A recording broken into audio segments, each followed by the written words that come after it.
आप सभी की इच्छाओं को नमन।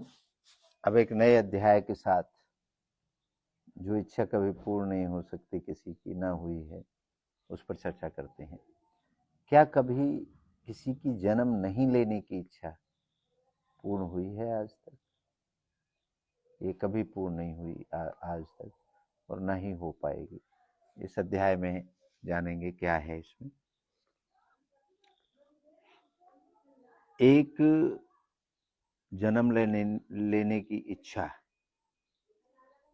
एक आत्महत्या से बचा व्यक्ति जिसने कहा, काश मेरा जन्म ही न होता, और फिर उसे जीवन में एक नई शुरुआत मिली।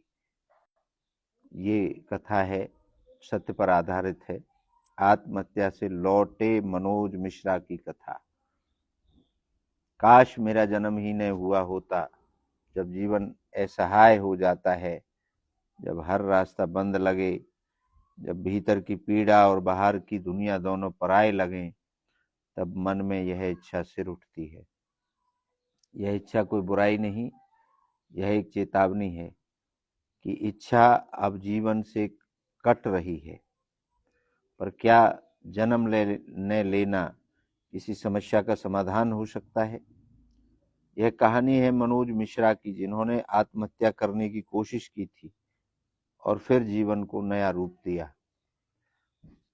बनारस का संघर्षशील युवक मनोज मिश्रा वाराणसी के एक मध्यम वर्गीय परिवार से थे। पढ़ाई में अच्छा था, पर प्रतियोगी परीक्षा में बार बार असफल हो रहा था। पिता का साया पहले ही छिन चुका था। माँ की उम्मीदें, रिश्तेदारों की उपेक्षा और समाज का निरंतर दबाव, हर ओर से तिरस्कार मिल रहा था। एक दिन उन्होंने चुपचाप अपनी डायरी में लिखा, माँ क्षमा करना, शायद मेरा जन्म ही एक भूल था। उस रात उन्होंने आत्महत्या करने की कोशिश की, गंगा में कूदने गए। परिवार नहीं, एक अनजान ने बचाया। एक वृद्ध नाविक रमाकांत ने उन्हें खींच लिया।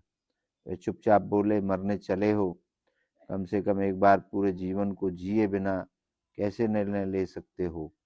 यह व्यर्थ है। मनोज ने चुपचाप सिर झुका लिया। रमाकांत जी ने उन्हें 1 महीना अपने साथ रखा, नाव चलवाया, पूजा करवाई, चाय बनवाई, गीता के 2 श्लोक सिखाए।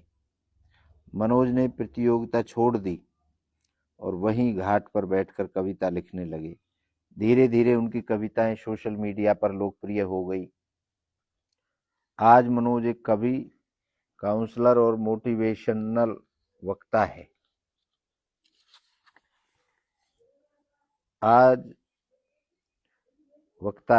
वे आत्महत्या की कोशिश कर चुके युवाओं से मिलते हैं और उनकी सबसे प्रसिद्ध कविता, मुझे दोबारा जन्म लेना है, इसी जन्म में।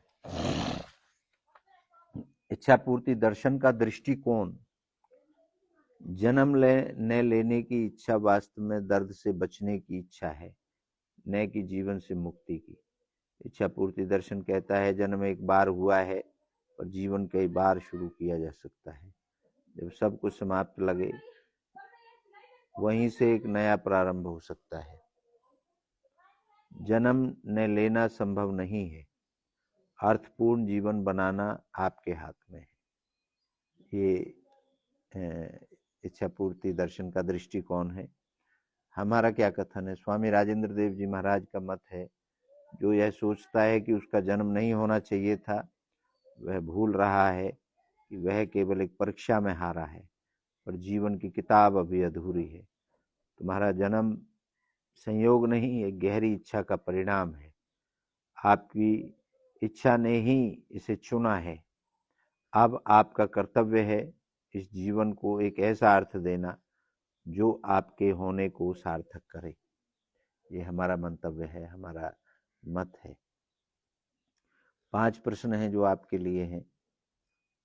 क्या आपने कभी जीवन से हारकर ऐसा सोचा है कि मेरा जन्म न होता? आप अपने से विचार करके देखिए। क्या यह भावना स्थायी रहती है या क्षणिक होती है? ये जो बात है, स्थायी रहती है या कभी कभी उठती है? क्या समाज का दबाव हमें जीवन से विरक्त करता है? क्या इच्छा स्वयं जन्म चुनती है? क्या हम अपने जन्म को पुनः सार्थक बना सकते हैं? ये अध्याय समाप्त होता है और इसी के साथ इन प्रश्नों पर आप ध्यान दें। आप सभी की इच्छाओं को एक बार पुनः नमन करता हूँ। आप सबकी जय हो।